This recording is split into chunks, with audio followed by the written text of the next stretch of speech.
현대사 이야기를 하겠습니다. 현대사의 뒤안길에서 우리가 종종 만나는 간첩 이야기를 할까 합니다. 간첩. 여러분, 간첩하면은 북한 간첩 흉악하게 생기고 또는 무장 간첩, 무장 공비 이런 이미지가 있습니다만은 오늘 제가 말씀드리려고 하는 이 주인공은 천하의 엘리트입니다. 하버드 대학 법대를 나오고 프랭클린 D 루스벨트 대통령의 척근이 되어서 발각만 되지 않았으면 미국에서 국무장관이 되었을 사람입니다. 더구나 이 사람은 유엔을 창립하는 설계자였습니다. 유엔의 헌장이라든지 유엔 총회와 안보리의 이 이원 구조라든지 안보리에서 상임이사국이라는 존재를 만들어서 이 사람들이 거부권을 행사하면은 어떤 합의도 이루어지지 않는다 하는 이런 제도를 만든 사람이 바로 이 사람입니다. 이 사람은 한국과도 관계가 있습니다. 이승만 대통령과 만난 악연도 있습니다. 어떻게 보면은 한국의 운명에도 일정한 영향을 미쳤다고 볼 수 있는 사람입니다. 이 사람의 이름은 엘저 히스입니다. 엘저 히스. 이 간첩 이야기를 좋아하는 분들은 엘저 히스 하면 그 사람하고 알 것입니다. 아마 세계 간첩 역사상 적의 심장부에 가장 높게 올라간 사람이 아닌가, 또 가장 중요한 역할을 한 사람이 아닌가 이렇게 생각을 합니다. 이 엘저 히스는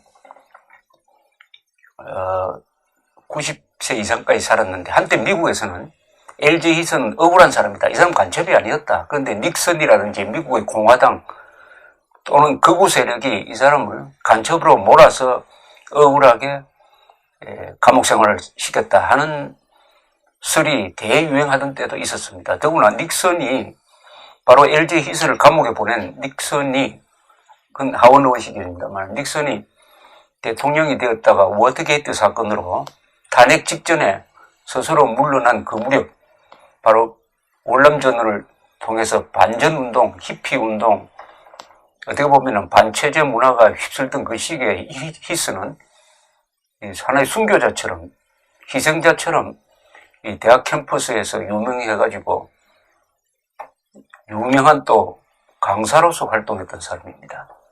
핍박받는 지식인의 전형이었던 사람입니다. 근데 이 사람의 정체는 소련이 무너지면서 비로소 밝혀졌습니다.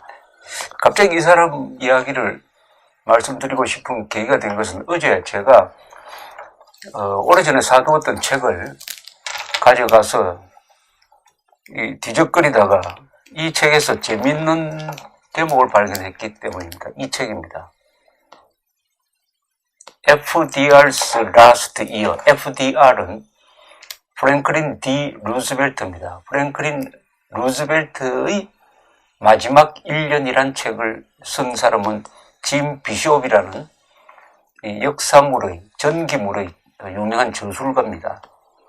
이 책에서 얄타 회담이 아주 중요하게 다뤄지고 있습니다. 얄타 회담은 흑해에 있는 얄타에서 1945년 2월에 있었던 회담입니다. 1945년 2월이면은 히틀러가 자살로서 독일의 운명이 마감되어서 이제 일본만 남았던 그 무렵의 이야기죠. 그러니까 독일이 항복하기 3개월 전에 이미 독일의 멸망은 기정사실이니까 독일이 망한 다음에 이탈리아가 망한 다음에 유럽 세계 질서를 어떻게 재편성할 거냐 하는 중요한 역사적 회담이 얄타에 있습니다. 이 얄타에 참석한 상거두가 있죠. 바로 영국의 처칠 수상, 윈스턴 처칠, 그 다음에 소련의 조셉 스탈린, 그리고 미국의 루스벨트 대통령이었습니다. 전후 질서를 재편하는데 흔히 그래서 2차 세계대전 이후의 전후 질서를 얄타 체제라고 불립니다. 한국의 분단도 그 얄타 회담과 관계가 있으니까 얄타 회담은 그 효과가 아직도 끝나지 않았다고 볼 수가 있습니다. 이 세 사람이 모여서 회의를 하면은 어떤 나라의 운명이 바로 거기서 결정되는 그런 중요한 회담이었습니다. 이 회담에 바로 엘즈 히스가 참여를 합니다. 당시에 미국 국무장관은 에드 스테티니어스란, 좀 발음하기가 좀 복잡합니다만 에드 스테티니어스라는 사람이었습니다. 그 국무장관의 보좌관으로 갑니다. 루즈벨트를 모시고 이 책에 이런 장면이 나옵니다. 자, 이렇게 루즈벨트, 스탈린, 처칠이 세계 질서를 재편하는 회담을 합니다. 이 회담에서 한국과 관계되는 것은 이런 이야기가 있습니다. 당시 미국은 이제 오키나와를 겨우 점령할까 말까 점령하기 직전이었습니다. 이 유황도에서 아주 많은 사람이 한 7, 8천 명 되는 미국 해병대가 죽었습니다. 이 일본 군대하고 싸워보니까 일본 군대는 항복하지 않고 끝까지 소위 옥쇼라 가지고 옥쇼라 해서 사병들까지 다 죽을 때까지 싸우니까 아주 진절머리를 내게 되었습니다. 이제 일본 본토에 상륙하는데, 본토에 상륙하려면 일본은 남녀노소가 축창까지 들고 나가지고 다 끝까지 저항할 것이다. 이렇게 되면 아마도 한 100만 명은 죽어야 될 것이다. 이런 계산을 하고 있었습니다. 그래서 어떻게 하든지 소련을 참전시키기를 원했습니다. 근데 그때 소련과 일본은 평화조약을 맺고 있었습니다. 말하자면 불가침 조약을 맺고 있는 관계였어요. 그래서 얄타 회담에서 미국 측은 스탈린한테 꼭 참전해달라고 부탁하는 입장이 되었습니다. 그럼 참전하면 뭘 해줄 거냐? 소련이 요구하는, 소련의 꿈인 부동항, 울지 않는 항구. 예, 근데 여순, 대련, 이쪽의 기득권, 사용권, 그리고 사할린과 쿠릴 열도, 그 당시 일본 지배하에 있었습니다. 그것을 소련에 주기로 하고 그런 약속을 하고 소련의 참전 약속을 받습니다. 그러니까 독일이 항복하면은 그 군대를 이 동쪽으로 빼서 만주를 점령하고 있던 관동군을 치면서 전쟁을 하겠다 하는 약속을 스탈린이 하게 됩니다. 그 스탈린이 바로 8월 9일 날, 1945년 8월 9일 날 만주를 치면서 물밀듯이 넘어와서 바로 북한 지역으로 들어와서 한반도에서 38선이 획정되는 것이죠. 그 당초가 이 얄타 회담에서 있었습니다. 자, 이제 이 세 사람이 대충 회담을 끝내고 루즈벨트 대통령이 이제 마무리를 하려고 하는데 제임스 번스라는 사람이 있었어요. 제임스 번스라는 사람은 나중에 국무장관이 되는 사람인데 사우스캐롤라이나의 상원 의원 출신이고 당시는 전쟁 동원국의 국장으로서 이 얄타에 와 있었습니다. 이 번스가 루즈벨트하고 식사를 하다가 문제를 제기했습니다. 이 얄타 회담의 합의는 조약이다. 그런데 조약은 미국에서는 상원의 비준을 받아야 된다. 이거 어떻게 할 거냐 이렇게 묻습니다. 그 순간 루즈벨트가 아주 당황하게 됩니다. 왜냐? 전례가 있습니다. 1918년 1차 세계대전이 끝났습니다. 베르사유에서 얄타 회담과 비슷한 전후 질서를 논의하는 유명한 회담이 있습니다. 베르사유 회담이죠. 이 베르사유 회담에 우드로우 윌슨 하면은 어떻게 생각하십니까? 우리나라 관계 많죠. 우드로우 윌슨이 제창한 민족 자결주의가 3.1운동의 한 계기가 되었다. 또 우드로우 윌슨이 프린스턴 대학 총장일 때 그 학생이 바로 이승만이었고 이승만이 우드로우 윌슨의 눈에 띄어가지고 집에 초청을 받는 등 아주 친밀하게 지냈다 하는 이런 이야기가 있습니다. 우드로우 윌슨은 민주당 대통령인데 아주 이상주의자였습니다. 그리고 이분이 베르사유 회담을 마무리하면서 이제는 전쟁, 세계적 전쟁에 이 온 세계가 말려드는 이런 비극을 막아야 되겠다. 그러려면 세계 평화기구를 하나 만들어야 되겠다. 그래서 UN 연맹이라는 국제연맹이라는 아이디어가 나옵니다. 그런데 합의를 했어요. 국제연맹을 만들기로. 그런데 윌슨이 돌아와가지고 상원에 그 비준을 요청을 했는데 상원에서 부결이 되고 말았습니다. 이렇게 함으로써 우드로 윌슨의 그 꿈이 물거품이 되고 말았습니다. 윌슨은 그 직후에 뭐 상심했는지 하여튼 일찍 돌아가셨어요. 이것을 기억하는 루스벨트는 이 얄타 합의를 조약으로 간주해가지고 상원에서 비준받는다는 것은 매우 어렵다는 생각을 하게 됐습니다. 그래서 묘수가 없을까 고민하게 되었습니다. 그 순간 루스벨트의 머리에 떠오르는 사람이 있었습니다. 바로 엘즈 히스였습니다. 엘즈 히스는 미국의 국가 지도부 사이에서는 저 사람은 변호사의 변호사다, 이런 별명이 붙을 정도였습니다. 변호사 중에서 가장 뛰어난 변호사라는 뜻이죠. 그러니까 엘즈 히스를 찾아라 이렇게 된 거예요. 그러니까 스테티니어스 국무장관이 연락을 해서 엘즈 히스, 그 젊은 변호사를 데리고 왔습니다. 그러니까 루즈벨트 대통령이 사정을 설명하면서 번스, 루즈벨트, 힐츠 이 세 사람이 지금부터 우리가 아이디어를 짜보자. 어떻게 하든지 이것을 비준을 안 받는 방법을 생각해보자. 이렇게 고민에 빠집니다. 한참 생각하다가 돌파구를 마련한 것은 역시 루스벨트 대통령이었습니다. 좋다. 이 합의를 조약이라고 우리 부르지 말자. 그렇다고 합의문서라고도 부르지 말자. 뭐라고 부를 거냐? 얄타 성명이라고 부르자. 스테이트먼트라고 부르자. 이런 아이디어를 냅니다. 얄타 선언이다. 얄타 선언이라고 우리가 이 명명을 하자. 그러나 그 내용으로 들어가 보면은 스탈린, 처칠, 루스벨트가 합의했다 이렇게 적혀 있으니까 형식은 선언이지만은 결국은 조약과 같은 효력이 있다. 그러나 선언이라고 해놓으면은 상원의 비준을 안 받아도 되지 않느냐. 루스벨트가 이런 아이디어를 내니까 히스가 그것은 법리적으로 별 문제가 없습니다. 그런 해석으로 밀어붙입시다. 이렇게 된 겁니다. 그렇게 해서 비준을 피하고 이 얄타 합의는 그 뒤 세계 질서를 결정하게 되는 것입니다.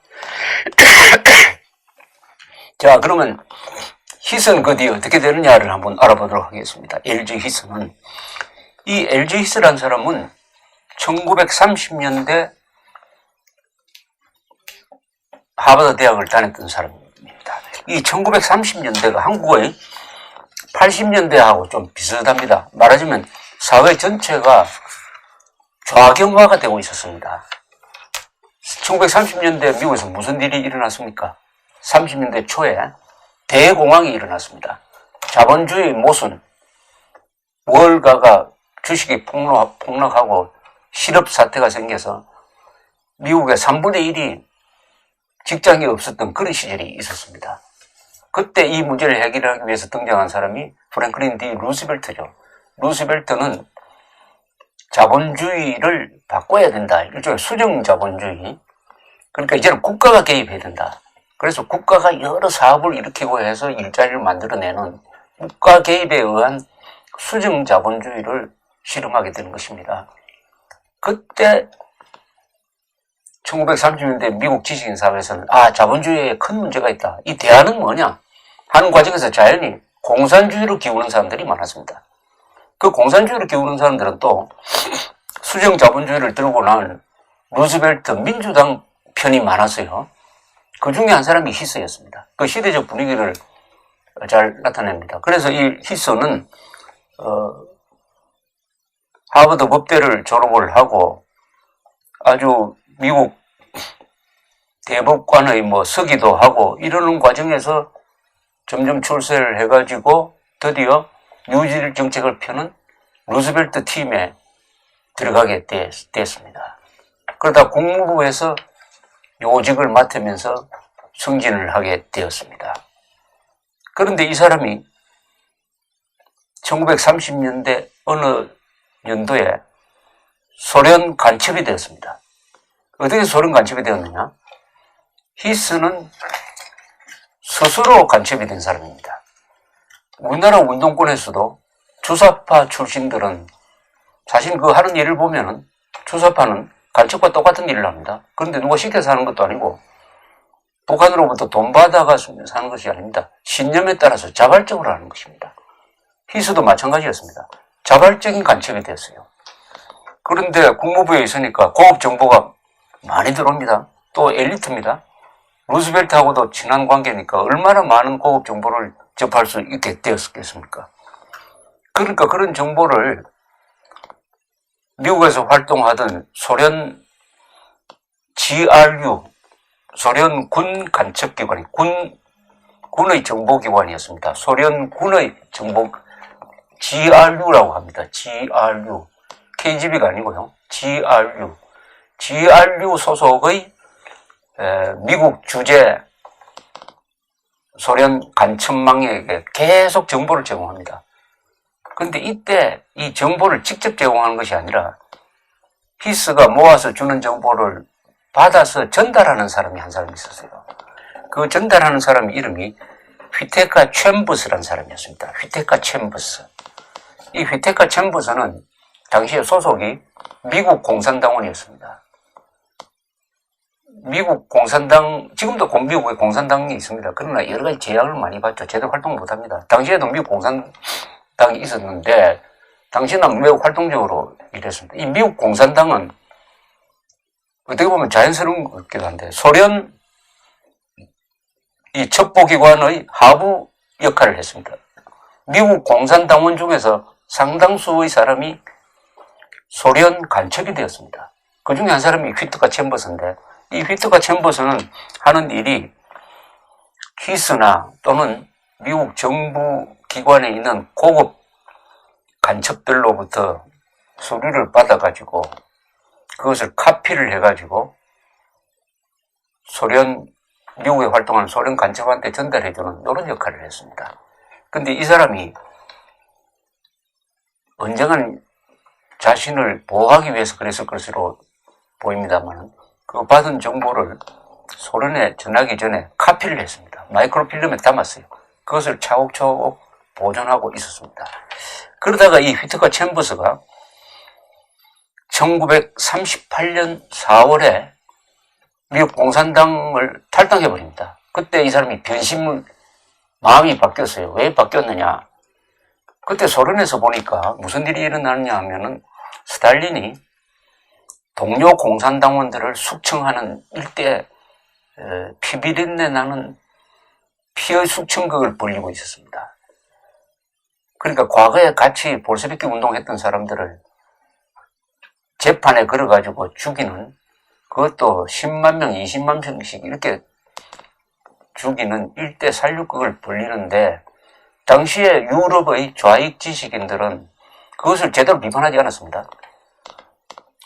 이 사람들은 우파의 독재는 비판하면서 스탈린의 히틀러를 능가한 독재에 대해서는 비판하지 않습니다. 히틀러는 비판하지만 스탈린은 비판하지 않아요. 오늘 한국에서 주사파들이, 좌익들이 이승만, 박정희는 비판하면서 김일성, 김정은은 비판하지 않는 것과 똑같은 심리입니다. 이런 것을 본 휘트카 챔버스는 이 지식인의 위선에 분노하기도 하고, 나도 언젠가는 당할지도 모르겠다는 불안감으로 해서 탈당을 해서 잠적을 합니다. 잠적했다가 이 사람 워낙 능력이 있는 사람이니까 취직을 하는데 타임지의 외신부장이 되었습니다. 타임지 아시죠? 주간지 타임.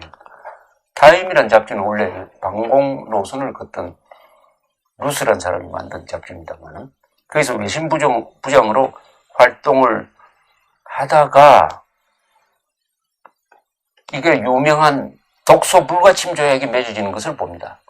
독소 불가침 조약이라는 것은 뭐냐 하면, 히틀러가 폴란드로 쳐들어가기 전에 며칠 전, 한 일주일 전에 철천지 원수인 소련과 불가침 조약을 맺어버립니다. 히틀러, 스탈린은 파시즘과 공산주의는 원수인데 서로 죽이고 하는 이런 관계였는데, 어느덧 갑자기 불가침 조약을 맺어가지고 친구가 되어버려요. 왜냐? 히틀러가 폴란드를 치려고 하다 보니까 스탈린을 정육파시켜 놓아야 되겠다. 여기에 스탈린이 또 다른 계산으로 합의를 해주는 것입니다. 많은 세계 공산주의자들이 어리둥절을 했습니다. 아니, 원수인 히틀러가 손을 잡는다?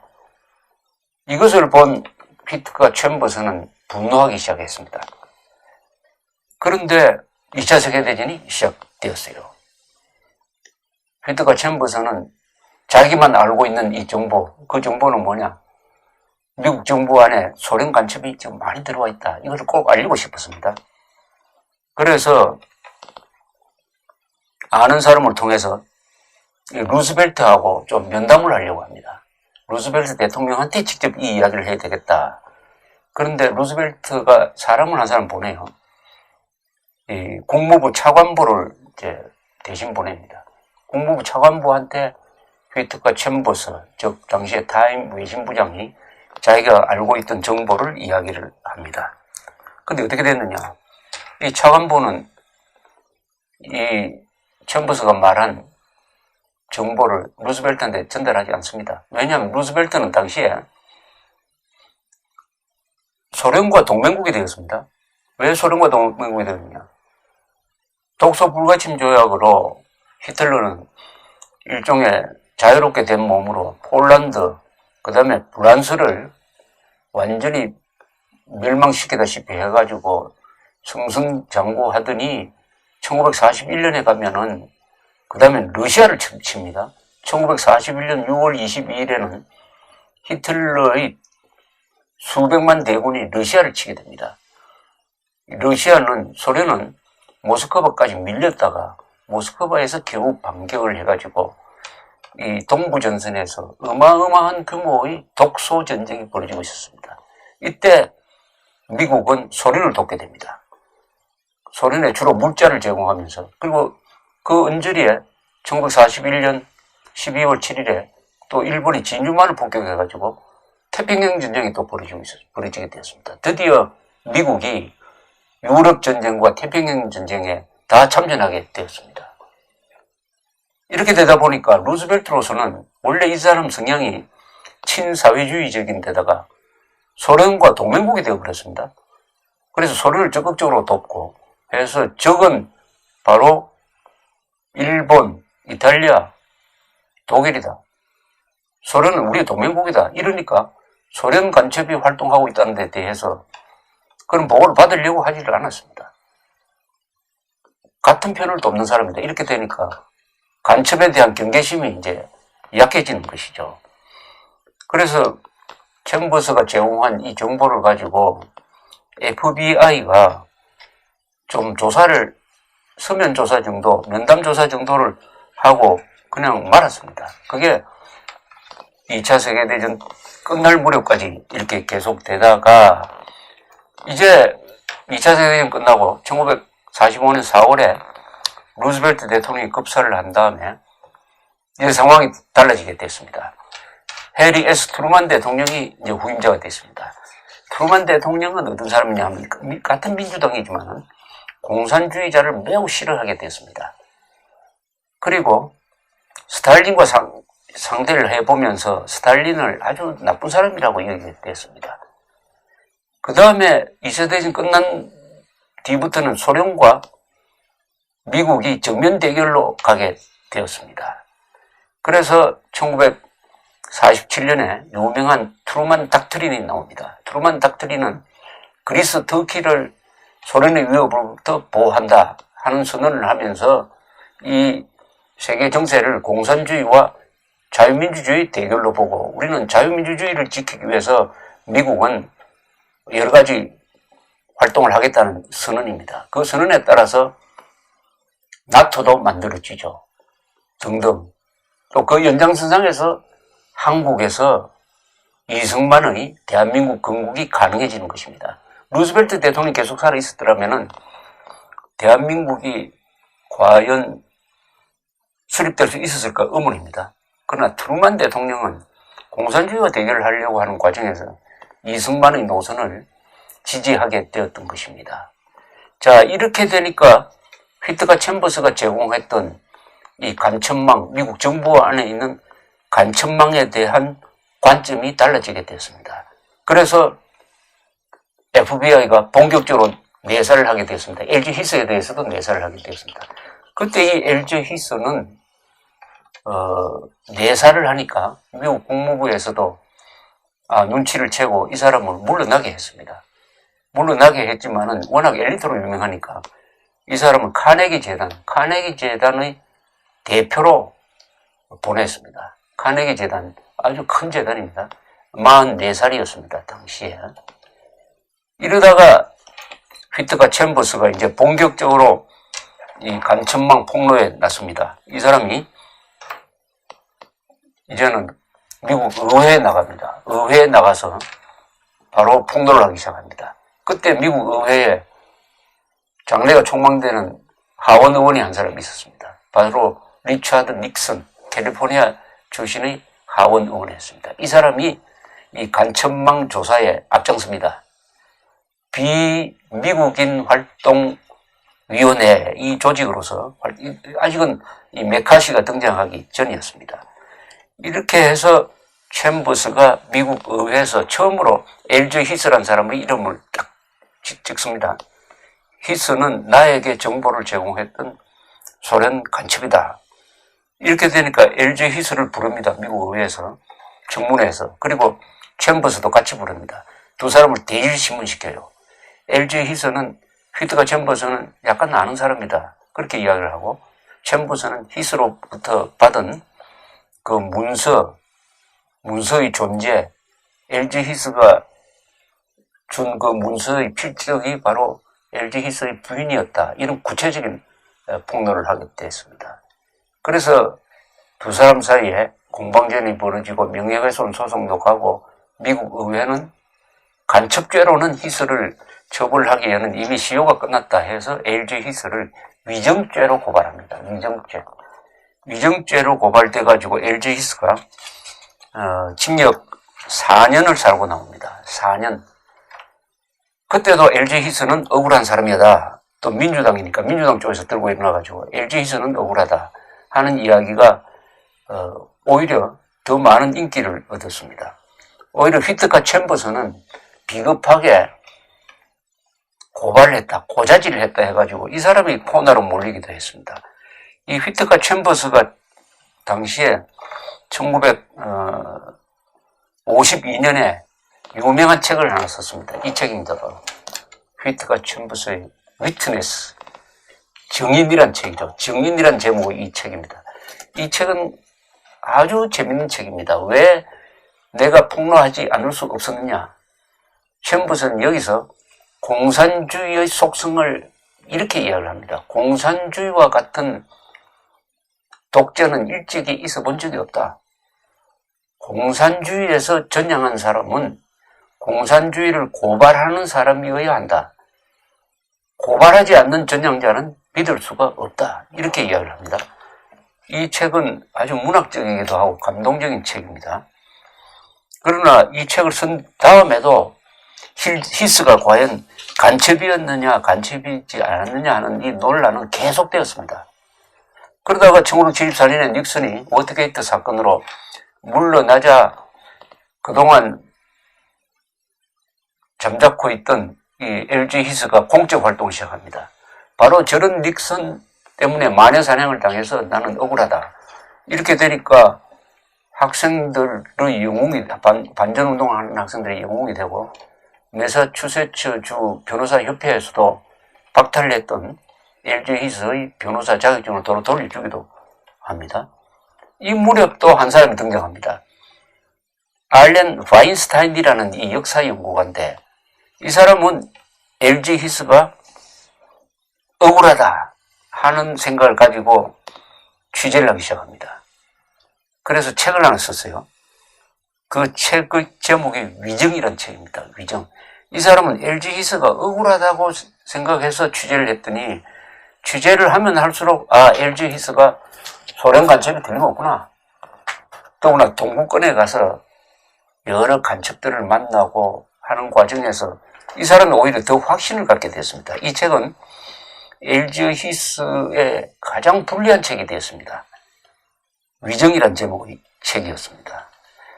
자, 이제 1981년에 레이건 대통령이 등장했습니다. 레이건 대통령은 아시다시피 신념에 가득 찬 반공 자유민주주의자였습니다. 이 사람이 등장하자 당시 이미 휘트가 챔버스는 죽었습니다. 휘트가 챔버스에게 자유의 메달이라는 이 아주 등급이 높은 훈장을 줍니다. 그리고 휘트가 챔버스가 그 중요한 자료를 파묻어 놓았던 호박을 잘라가지고 그 호박 속을 파고 그 안에 마이크로필름을 보존해가지고 땅속에 파묻어 놓았던 그 농장을 국가역사지구로 지정을 합니다. 일종의 사적으로 지정을 합니다. 그것은 레이건 대통령 자신이 이미 할리우드에 침투한 공산주의자와 싸워본 사람이므로 이 방공이 뭐라는 것을 잘 아는 사람이죠. 그래서 그동안 사회적으로 별로 높게 평가받지 못하던 휘트가 챔버스의 명예를 회복하는 이런 일을 하게 됩니다. 이러다가 1989년, 90년, 91년 전후해가지고 소련이 해체되고 동구공산권이 무너지면서 LG 히스의 이야기가 또다시 등장합니다. 이때 선수를 친 사람이 LG 히스예요. LG 히스가 먼저 선수를 쳐가지고 소련의 정보기관 관계자한테 편지를 씁니다. 소련 KGB 문서에 내 이름이 있는지 좀 알아달라 합니다. 그 사람이 조사를 해보니까 LG 히스의 이름이 KGB 문서에 없다라고 답변을 했더니 LG 히스는 그것 보라고 소련 KGB 문서에 내 이름이 없다고, 그러니까 나는 무고하다, 이렇게 주장을 하게 되는 것입니다. 그런데 바로 그 직후에 드디어 미국이 그동안 보존하고 있던 미국 CIA와 NSA라고 National Security Agency라고 하는 국가안보국이라고 하는데, 이게 통신감청을 전문으로 하는 기구입니다. 가지고 있던 냉전시대 때의 비밀 감청 자료, 암호 해독 자료를 공개를 합니다. 여기에 결정적인 문서가 하나 있었습니다. 그러니까 미국 정보기관은 이미 훤히 알고 있었다는 거죠. 이건 언제 거냐? 1945년 3월 3일자 소련 암호 전문을 해독한 문장이 이렇습니다. 알레스, 암호명입니다. 알레스는 1935년 이후 소련 군사정보기관, GRU입니다. 군사정보기관을 위하여 일하는 미국 간첩인데 얄타 회담에 참석하였다가 모스크바를 방문해가지고 당시 소련 외무장관 비신스키를 만났고, 이 자리에서 비신스키는 알레스의 활동에 감사하였다. 이 소련의 암호 전문, 어디에서 어디로 쳤는지는 저도 잘 모르겠습니다만 소련 암호 전문을 딱 감청을 해서 해독을 한 문서입니다. 자, 이걸 보면은 확실하게 알 수 있습니다. 당시에 얄타 회담을 한 직후에 바로 그 길로 미국으로 돌아오지 않고 모스크바로 간 사람이 당시에 미국 국무장관 스테티니어스와 그를 수행한 LG 히스였습니다. 즉 LG 히스의 암호명이 알레스였던 뜻이죠. 거기서 비신스키, 소련의 비신스키를 만나서 비신스키로부터 칭찬을 받았다는 거 아닙니까? 얄타 회담에서 얼마나 고급 정보를 많이 제공했느냐.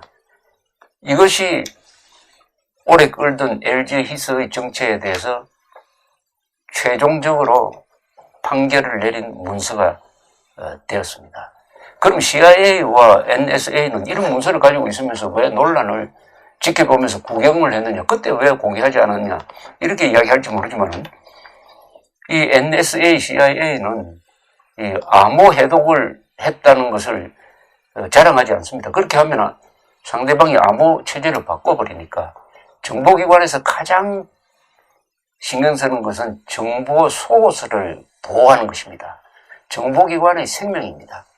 정보 소스를 보호해야 하므로 이렇게 한 것입니다. 이런 이야기가 있습니다. 정보기관에 대한 이야기가 많습니다. 어떤 정보기관이 무슨 활동을 했다. 이런 것은 대부분 다 실패한 사례만 공개됩니다. 실패한 사례는 이미 폭로가 되었으니까 그것은 정보로서 보호할 가치가 없다. 성공한 정보, 공작은 영원히 무덤까지 가는 경우가 많습니다. 왜냐? 성공했으므로 그 성공을 위해서 뒤에서 도와준 상대방에 우리가 침투시킨 첩자라든지 이런 사람 끝까지 보호해야 되니까요. 예, 그래서 드디어 한 50년 만에 LG 히스의 정체가 드러났습니다. 그럼 이 LG 히스와 한국과의 관계는 뭐냐 하면은 이승만과의 관계가 있습니다. LG 히스가 미국 국무부 극동국장의 보좌관으로 일할 때가 1942년입니다. 1942년에 이승만 대통령은 워싱턴에 있었습니다. 이때 미국은 2차 세계대전을 시작을 하니까 임시정부, 망명정부를 잘 관리해야 되겠다 생각이 됐습니다. 그래서 망명정부를 끌어모아가지고 독일과 일본에 대해서 선전포고를 하든지 적대적인 행동을 하도록 이렇게 도와주려고 합니다. 그래서 1942년 1월 1일에 일종의 연합국 선언이 나오는데 거기에 망명정부 등 26개 나라가 서명을 합니다. 이승만은 이걸 보고 야, 상해 임시정부도 미국이 인정하는 망명정부에 들어가야 되겠다. 그렇게 해야 우리가 일본하고 전쟁을 할 수 있다. 그러면 연합국이 우리를 도와줄 것이다. 이런 계산을 하고 당시에 헐 국무장관을 만나려고 하는데 국무장관은 못 만나고 극동국장 스탠리 홈백과 그의 보좌관 히스를 면담하게 됩니다. 여기서 이승만은 임시정부를 승인해달라고 요구를 합니다. 그러면서 이런 설명을 합니다. 임시정부, 중국 상해에 있는 임시정부를 미국이 도와주면은 앞으로 소련의 침투를 저지할 수 있다. 소련은 지금 부동항을 찾아서 동북아시아를 호시탐탐 노리고 있는데 상해에 있는 임시정부를 도와주면은 우리가 그 소련의 침투를 막을 수 있다. 이렇게 이야기를 합니다. 이때 LG 히스가 화를 냅니다. 왜 그러냐? 소련은 미국의 동맹국이다. 미국의 동맹국을 비판하는 것은 들어주기 어렵다. 이렇게 이야기합니다. 그렇게 해서 아주 냉랭하게 이승만의 상해 임시정부 승인 요청이 거절됩니다. 이승만 대통령은 몰랐죠. 이때 LG 히스가 어떤 사람인 줄은. LG 히스는 미국 사람이지만은 소련 정보기관을 위해서 봉사하는 사람이었습니다. LG 히스는 소련을 조국으로 여기는 사람이었어요. 그걸 모르는 이승만이 소련을 비판을 하니까, 소련을 경계하자고 하니까 적극적으로 히스가 신경질적인 반응을 보였다는 이야기입니다. 이제 LG 히스가 1996년에 죽었습니다. 그 뒤에 나온 또 다른 책을 하나 보면은, 얄타 회담 때의 비화가 하나 더 발굴이 되었습니다. 그 핵심은 뭐냐면, 아까 잠시 설명드렸던 대로, 얄타 회담에서 미국이 가장 신경 썼던 것은 소련군이 참전해서 일본군을 공격해 주기를 바랐다. 그것을 안 스탈린은 비싼 대가를 원합니다. 일본이 영유하고 있는 쿠릴, 사할린을 그 대가로 우리한테 넘겨달라. 이렇게 요구를 하는 데 대해서 당시에 미국 국무부는 이것은 받아주면 안 된다. 쿠릴과 사할린 열도를 소련에 주는 것은 너무나 많은 양보다 하는 이 메모를 씁니다. 국무부의 의견은 이렇습니다. 해가지고 이 메모를 써서 히스에게 대통령한테 보고해달라고 그럽니다. 근데 나중에 알고 보니까 루즈벨트 대통령한테 이 보고가 올라가지 않았어요. 그래서 루즈벨트 대통령은 스탈린의 요구를 받아줍니다. 왜 이 보고가 올라가지 않았을까? 이 책의 LG 히스, 왜 그는 반역을 선택했느냐? 크리스티나 셀튼이라는 사람이 쓴 책에서는 히스가 바로 소련한테 불리한 그 국무부의 보고서를 빼돌렸다는 겁니다. 이렇게 되면 일본이 손해를 봤다는 이야기가 되는데, 그런데 재밌는 것은 러시아 문서 보관소, 이 소련 해제된 다음에 러시아 문서 보관소에서 바로 이 실종된 미 국무부의 문서가, 그 국무부의 문서죠. 쿠릴 열도와 사할린을 소련에 넘겨주는 데 대해서는 반대한다는 이 국무부 문서가 소련 러시아 문서 보관소에서 발견됐답니다. 저자는 이렇게 추측을 합니다. 이건 바로 히스가 넘겨줬다. 히스가 빼돌려가지고 소련 측에 넘겼다. 그래서 소련 문서 창고에서 발견이 되었다. 이렇게 추리를 하고 있습니다. 고급 간첩은 정책에 관여합니다. 이 시시한 간첩은 정보를 주지만 고급 간첩은 한 국가의 정책을 좌지우지합니다. 한국에는 LG 히스가 없을까요? 아마 남북 통일이 된 이후에 그 사람이 LG 히스였구나. 깜짝 놀랄 뉴스가 나오게 될지 모르죠. LG 히스가 있느냐 없느냐 한번 살펴보는 것도 이런 대선 전국에서 필요한 일이 아니냐 이렇게 생각이 듭니다. 경청해 주셔서 감사합니다.